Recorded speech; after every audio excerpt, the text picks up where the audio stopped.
Breaking news में बड़ी खबर आपको बता रहे हैं। बिहार में कानून व्यवस्था को सुदृढ़ बनाने के लिए एक बड़ा फैसला लिया गया है। आपको बता दें, जिला प्रभारी मंत्रियों की सूची फाइनल कर दी गई है। मंत्रियों को बड़ी जिम्मेदारी दे दी गई है। वहीं दोनों उप मुख्यमंत्रियों को भी बड़ी जिम्मेदारी सौंपी गई है और विजय कुमार चौधरी पर एक बार फिर नीतीश कुमार ने भरोसा जताया है। इस मामले में ज्यादा अपडेट के साथ मेरे साथ जुड़ रहे हैं मेरे सहयोगी नवेंदु जी। सर, जिला प्रभारी मंत्रियों की सूची आ गई है, कई अहम फैसले लिए गए हैं, कई अहम जिम्मेदारियां सौंपी गई है, क्या कुछ हुआ है? देखिए, जिला के जो प्रभारी बनाए जाते हैं मंत्री, पहली बात तो समझने की जरूरत है कि उनकी इंपॉर्टेंस इतनी ज्यादा क्यों है।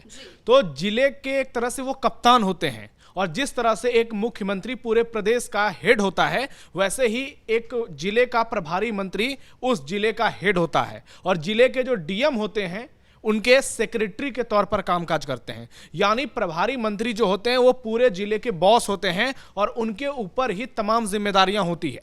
उस जिले का विकास, उस जिले से जुड़े तमाम बड़ी बड़ी योजनाएं, यहां तक कि बड़े बड़े अधिकारियों के पोस्टिंग और ट्रांसफर का मामला भी कई बार वो देखते हैं और सीधे सीधे नीतीश कुमार को वो रिपोर्ट करेंगे। यानी जो भी प्रभारी मंत्री होते हैं वो सीधे मुख्यमंत्री को रिपोर्ट करते हैं, बताते हैं कि जिले में सरकारी कामकाज क्या चल रहा है, कैसा चल रहा है, किस तरह से चल रहा है। अब इसी कड़ी में सीएम नीतीश कुमार ने बहुत बड़ा फैसला लिया है और तमाम जिलों के मंत्रियों के नाम ऐलान कर दिए हैं और इसमें सबसे बड़ा फैसला उन्होंने डिप्टी सीएम सम्राट चौधरी को लेकर लिया है, जिन्हें पटना की जिम्मेदारी सौंपी गई है।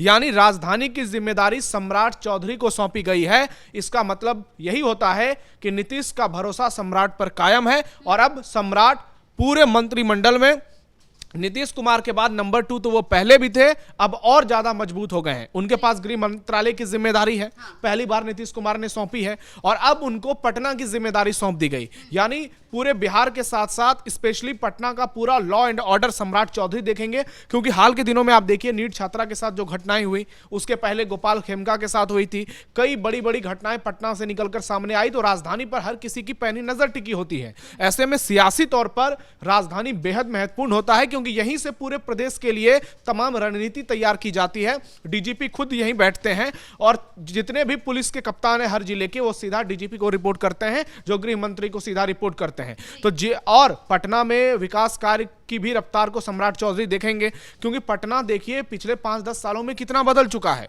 पटना की पूरी तस्वीर बदली है, चाहे वो सड़कों का निर्माण हो, मेट्रो का निर्माण हो पटना में, उसके अलावा आप देखिए इंफ्रास्ट्रक्चर की स्थिति कितनी बेहतरीन की गई है और तमाम चीजों से पटना को लैस किया गया है।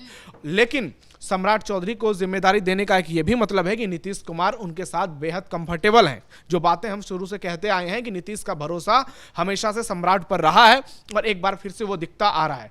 हम दर्शकों को पहले ये बता दें कि किस मंत्री को किस जिले का प्रभार सौंपा गया है, जो कि एक बड़ी खबर है। तो दर्शकों को पहले पूरी सूची बता देते हैं कि किस मंत्री को किस जिले का प्रभार सौंपा गया है और वो कौन से बड़े चेहरे हैं जिन पर सीएम नीतीश का एक बार फिर से भरोसा कायम हुआ है। तो सम्राट चौधरी को पटना की जिम्मेदारी मिली है। विजय कुमार सिन्हा जो सरकार में दूसरे डिप्टी सीएम हैं, उनको मुजफ्फरपुर और भोजपुर, मुजफ्फरपुर एक बड़ा जिला, उत्तर भारत के सबसे बड़े जिले में से एक है, और भोजपुर बहुत इंपॉर्टेंट स्टेट इसलिए भी, जिला इसलिए भी क्योंकि राजनीतिक लिहाज से भी एनडीए के लिए बेहद महत्वपूर्ण है। क्योंकि लोकसभा चुनाव में इस साइड से इनको झटका लगा था, लेकिन विधानसभा चुनाव में एनडीए ने फिर से इधर वापसी की। तो विजय सिन्हा को मुजफ्फरपुर और भोजपुर की जिम्मेदारी दी गई है।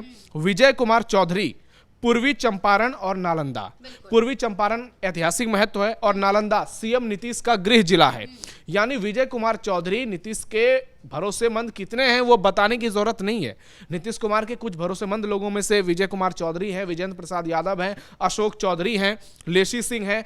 तो अगला नाम है विजेंद्र प्रसाद यादव का, जिनको वैशाली और सारण की जिम्मेदारी दी गई है, यानी गंगा किनारे वाले दोनों जिले। फिर श्रवण कुमार, वो नालंदा से आते हैं, उनको समस्तीपुर और पूर्णिया की जिम्मेदारी दी गई है। मंगल पांडे दरभंगा और पश्चिमी चंपारण, दरभंगा मिथिलांचल का केंद्र, पूरे बिहार की पहचान जहां से होती है, और पश्चिमी चंपारण बिहार का सबसे बड़ा जिला।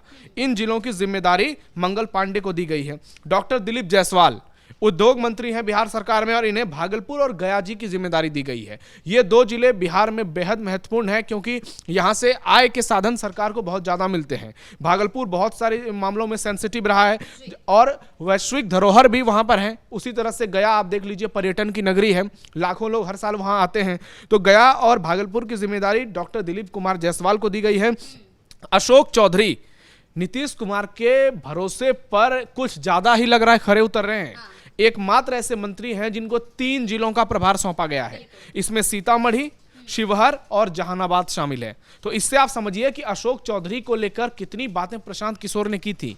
उनके घोटालों को लेकर बहुत सारे तथाकथित जो सवाल उठाए गए थे और बड़े बड़े आरोप लगाए थे, लग रहा है उसका कोई प्रभाव नीतीश कुमार पर नहीं पड़ा। पहले उनको मंत्रिमंडल में शामिल किया, उसके बाद 3 जिलों का प्रभार सौंपा गया है। एक भी मंत्री इसमें ऐसे नहीं है जिनको 3 जिलों की जिम्मेदारी दी गई है। यानी अशोक चौधरी नीतीश कुमार के भरोसेमंद लोगों में से एक हैं। एक बार फिर से ये प्रूफ हो गया। इसके अलावा लेशी सिंह, इनको मधुबनी और मधेपुरा का प्रभारी मंत्री बनाया गया है। मदन सहनी को सुपौल और खगड़िया का बनाया गया है। रामकृपाल यादव को कैमूर, संतोष कुमार सुमन को औरंगाबाद, यानी संतोष कुमार सुमन जीतन राम मांझी के बेटे हैं, गया के बगल में औरंगाबाद है, उनको वहां का बनाया गया। सुनील कुमार को रोहतास और लखीसराय, ये भी बीजेपी कोटे से मंत्री हैं। जमा खान को किशनगंज और शेखपुरा, यानी किशनगंज बिहार में सबसे ज्यादा मुसलमान आबादी वाला जिला है, 70 से ज्यादा फीसदी वहां मुसलमान है। तो ऐसे में जमा खान को जिम्मेदारी सौंपी गई है ताकि मुसलमानों से कोऑर्डिनेशन बेहतर हो पाए एनडीए सरकार का। इसके अलावा संजय सिंह टाइगर को बांका, अरुण शंकर प्रसाद को बेगूसराय, सुरेंद्र मेहता को कटिहार, नारायण प्रसाद को गोपालगंज, रमा निषाद को बक्सर, लखेंद्र कुमार रोशन को अररिया, श्रेयसी सिंह को नवादा, जमुई से आती हैं, जमुई के ठीक बगल में नवादा है।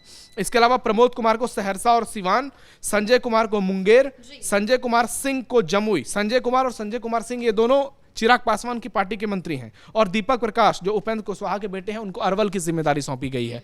तो प्रभारी मंत्रियों का ऐलान कर दिया गया है और अब सबको टास्क दे दिया है नीतीश कुमार ने कि जो वादे हमने चुनाव में किए थे, जिन वादों के सहारे हमने इतनी बड़ी जीत दर्ज की, अब समय आ गया है कि उसको जमीन पर उतारा जाए और उसके लिए ये बड़ी जिम्मेदारी सौंपी गई है। आप तमाम जिलों के जो डीएम हैं, एसपी हैं, उनके साथ मिलकर ना सिर्फ विकास कार्य को आगे बढ़ाइए बल्कि जिले की जो क्राइम कंट्रोल रेट है उसको और बेहतर कीजिए। बिल्कुल, ये सूची तो सामने आ गई है। मंत्रियों को विकास के लिए उतार दिया गया है जमीन पर। वहीं दूसरी ओर बाकी के मंत्रिमंडल का विस्तार कब होगा? देखिए, एक तरह से ये मंत्रिमंडल का विस्तार, इसे आप मान लीजिए सभी नए मंत्री हैं, इनका ऐलान हुआ है। अब नीतीश कैबिनेट में कहा यह जा रहा है, जो अंदर की खबर हमें पता चली है कि अभी फिलहाल मंत्रिमंडल विस्तार को टाल दिया गया है।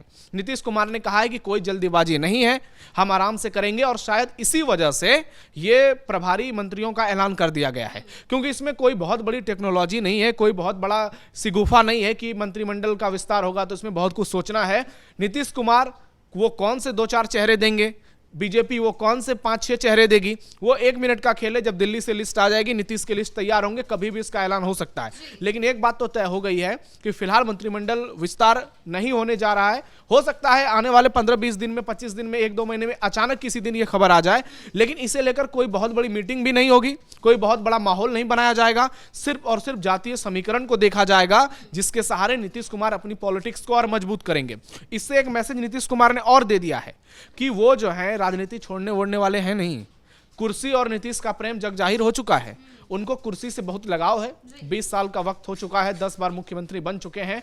उनका जी अब जो है मुख्यमंत्री पद के बगैर लग नहीं रहा है। उनको लग रहा है कि जब तक मैं जीवित रहूंगा तब तक मुख्यमंत्री ही बना रहूंगा। और अब देखना यह होगा कि बीजेपी नीतीश को कैसे डील करती है, क्योंकि बीजेपी ने बड़े बड़े सपने जो देखे हैं बिहार को लेकर, वो कब पूरा होगा। नीतीश अगर इसी तरह एक्शन में रहेंगे तो फिर बीजेपी के सपने पूरे नहीं हो पाएंगे।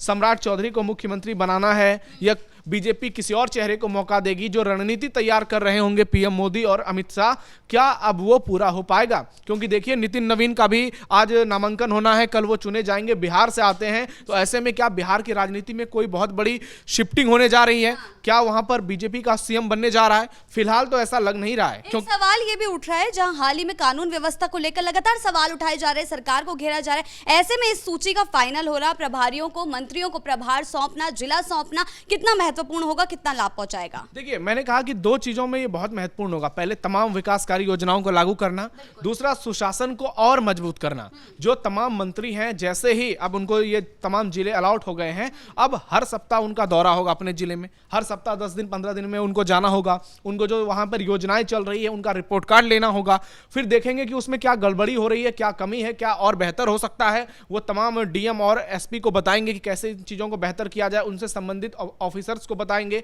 और उसके बाद वो सीधे सीधे सीएम नीतीश को रिपोर्ट कार्ड सौंपेंगे। तो इससे और स्थिति बेहतर होने की उम्मीद है।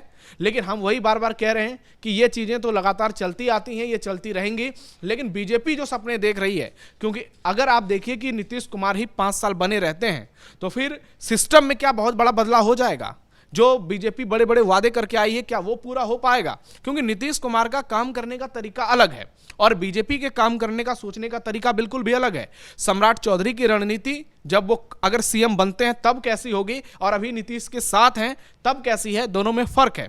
और इसलिए नजर इस बात पर टिकी होगी कि प्रभारी मंत्रियों का तो ऐलान हो गया, नीतीश कुमार अपना ऐलान कब करेंगे, नीतीश अपने बारे में कब बड़ा फैसला लेंगे। क्योंकि दिल्ली से लेकर पटना तक हर दिन ये चर्चा हो रही है, नीतीश के एग्जिट प्लान की बातें की जा रही है, लेकिन नीतीश हैं कि मानते ही नहीं। तो अब देखना ये होगा कि प्रभारी मंत्रियों के बाद बिहार में क्या नया सियासी घटनाक्रम निकलकर सामने आता है और इससे दिल्ली से क्या कनेक्शन जुड़ता है, क्योंकि जैसे ही नितिन नवीन अध्यक्ष बनेंगे वैसे ही पटना में फिर से हलचल तेज हो जाएगी। जी बहुत बहुत धन्यवाद आपका इन तमाम जानकारियों के लिए। जहां मंत्रियों को उनके जिला अलॉट कर दिए गए हैं, नीतीश कुमार ने कई मंत्रियों पर अहम जिम्मेदारियां सौंपी है, अहम विभाग सौंपा है, अहम जिला सौंपा है। देखने वाली बात होगी कि वो इस पर कितने अच्छे से खरे उतरते हैं, अपनी जिम्मेदारी को कितने अच्छे से निभाते हैं। आगे क्या कुछ होता है इस पर हमारी नजर जो है बनी रहेगी। ब्रेकिंग न्यूज में फिलहाल इतना ही। कैमरा पर्सन राजकुमार के साथ मैं शिवानी रतूड़ी, कैपिटल टीवी बिहार।